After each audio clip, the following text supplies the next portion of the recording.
Hi all. Today we're joined by husband and wife team John and Jeanne, who take care of the Trifactri, Pretoria and Centurion group. In the background is their daughter, Jeanne, who during the conversation before the recording had a good few comments and a lot of insights. So listen out for some good advice. Jeanne, we'll start with you. If you can give us just a background of your experience in triathlon, how you got into the sport, and where you are now. Thanks, Garen. Yes, I started this sport or triathlon in 2015 as a hobby. We were sitting around a fire, a few friends and I, and one of the friends said, "Why don't you do a triathlon?" And I thought I wasn't good enough. I can never do that. That's for people out there. And she challenged me to a little sprint. She called it a baby race, and I entered. It was actually the one in Germiston, and I came third in my age group without training at all. There was no training involved for that. So that was quite an amazement for me. After that, the same friend said I must get a coach. And at that time, it was Desi Dickinson, which was a Kona athlete. You know her well. And from there, I was no stranger to the podiums. I went all the way to World Championships in 2018 for 70.3. And after that, started coaching after a very serious hip injury. That's excellent. And yourself, John? Started doing triathlons quite a long time ago. She's actually done probably about 8-9 years ago. Did quite a few. And that was while I was also paddling quite a lot. Played anything in between, rugby, cricket, still doing masters athletics. And then like Johnny has mentioned, I met her. She wanted to learn how to paddle. And I was at that time working with Desi, her coach. And we ended up in a boat together. And now we're married with a kid. And ever since then, jack of all trades makes me kind of have a full schedule. But she's kind of brought me back to triathlons and paddling almost only, running a tight ship. Yeah, and I believe the next adventure for you is the Doozy Canoe Marathon as a team. That sounds very exciting. It sounds like it's at least one event that you can tick off the calendar year in this COVID-19 situation. Yeah, Gary, I must tell you, if you doing it as friends is nice, but if you want to test the marriage, then take your wife down to Doozy. There's a reason why there's a saying, if something's difficult, that was a real doozy. It's a very special race. This year is the 75th race, 75 years old. Dr. Ian Player was the first one that won it 75 years ago. It is just something iconic. I mean, you're down in a valley of 1,000 hills. You, for 3 days, hear water rumbling, and you don't see someone behind you or in front of you. You come around a corner and there's 3 lifesavers, and you know, okay, this is going to be difficult. And the trick is to stay upright, and at the end of it, if something went wrong, not to blame each other. So yeah, I think that forms a very tight bond between us. It'll be our third one together. Yeah, I'm looking forward a lot. Yeah, chatting before we started recording, you brought up that there was a very big positive to 2020 and the fact that you were locked down, and that's that you got to spend time with your newborn. It looks like the philosophy that you're trying to bring into the coaching and training is one of participation, is one of family life balance. And I think that leads us into the type of coaching and the type of athletes that you're interested in coaching. Yes, that's it. We're very family orientated between the two of us as a team, and making sure that we mention the family factor into your training as well. Whether you're married with children or in a long relationship or even single, making sure that the triathlon, which can be a very, very big addiction, as you know, doesn't take over your life completely, and you still find a balance to enjoy yourself and train and keep a healthy goal set for yourself. So that's what we're aiming at doing with all our athletes, is to try and not let the coaching for triathlon be the end all of it, but making sure that they get to their goals safely and still married at the end of it. Yeah, and I think it's very important that within a club there is that structure of obviously you having your pro or elite type athletes, those people who want more of a social group, who enjoy the group runs. And I think that's certainly what you guys are looking to provide in the Trifactri umbrella.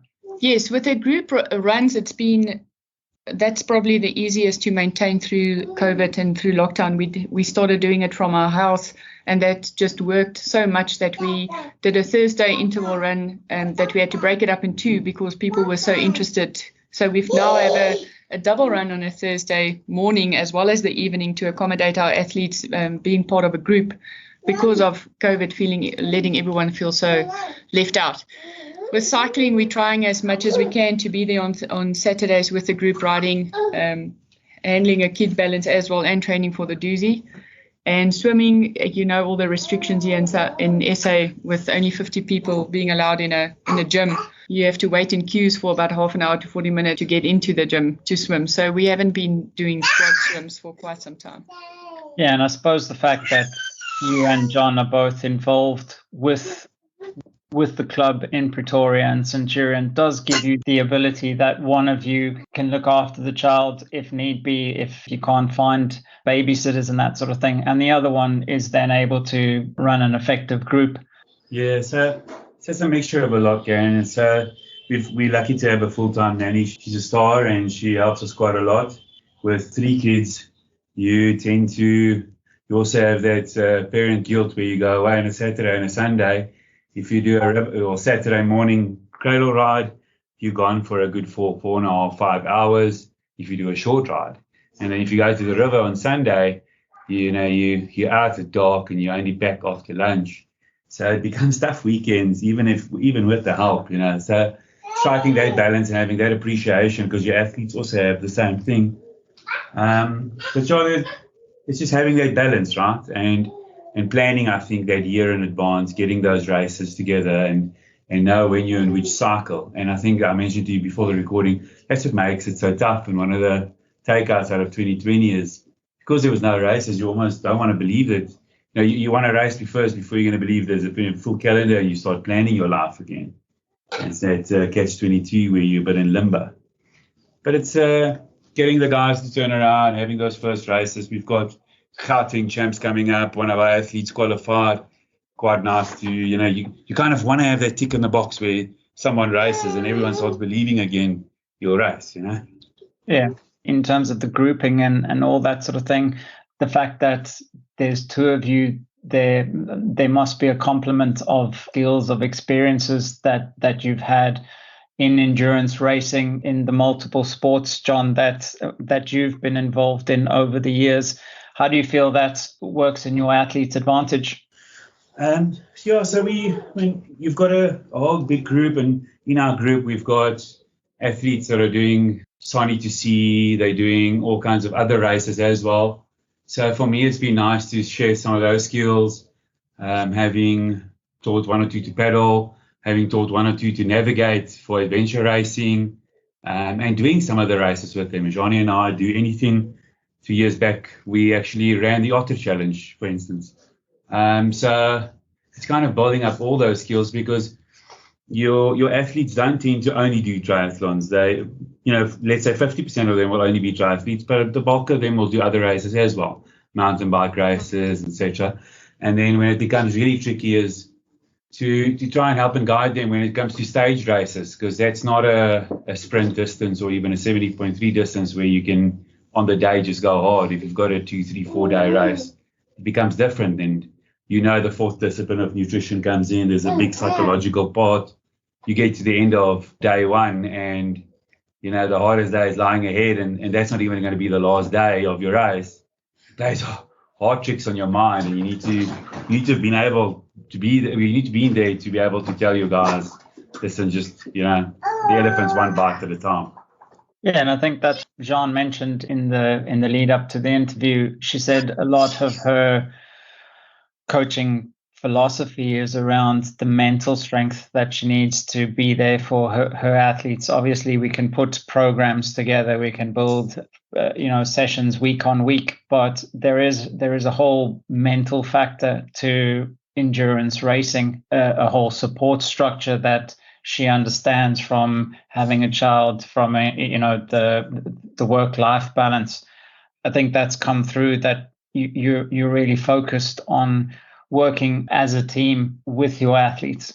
Yeah, I mean, Gary, she's just one of those. You get those 1% human beings that's got that mental strength that they don't need motivation, they don't need a group. They can just tick along and get those greens on training peaks every single day.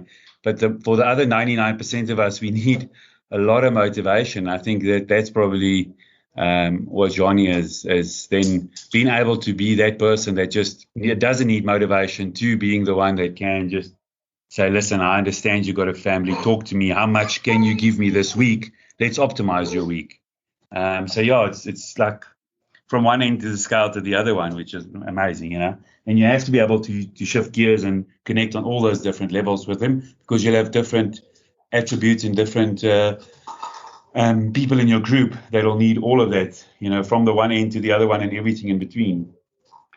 John, I just want to reiterate what you're saying there, because it's very important that there are clubs and coaches like yourselves that are giving your time and your experience to the 99% of triathletes that are entering the sport, that are just looking for guidance, that are looking for support on race day. It's very easy for somebody who's done 15 or 20 triathlons to tick the boxes, as you refer to it. But a lot of us are just looking for structure. We're looking for advice. We're looking for experience. And what better way to do that than with a team that has those same values and those same ideals? And I think what you guys are doing is phenomenal for the sport. And it means that triathlon as a sport can continue to grow. Jeanne, you mentioned that, well, both of you have been with Trifactri for many years. Jeanne, you were coached by a good friend of mine. And obviously Lucy has given you a lot of guidance in that. But by the sounds of things, she's also given you autonomy to create your own coaching routines, to adjust certain aspects of what Trifactri is. But how does Trifactri help you with your athletes, and obviously falling under that bigger umbrella where you are able to join a team when you're racing in Durban or East London? Yeah, it's really special. Firstly, when you mention Durban or East London, I can see the pier being filled with pink and blue, and that was always Lucy's big achievement, is to have in a race up to 90 people racing the same race, especially our local races like Durban and East London. And that's always been the special factor of Trifactri, is the power of the group. There were quite a few blogs that Robin Lowe and as well as Kim Dovey at that time wrote about the power of the group and how it motivates you to get through the day. Even when you're the one racing, everyone knows your name like friends.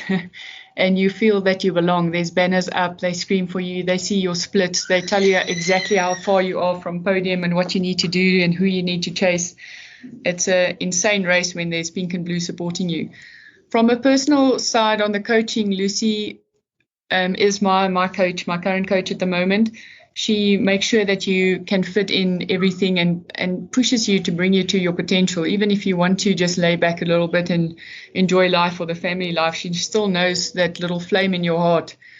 Even if your life has changed to kids and different things, she still knows it's out there, and she still tries to bring out that, that big flame out, to bring out the best in you. I can certainly speak from experience in that aspect.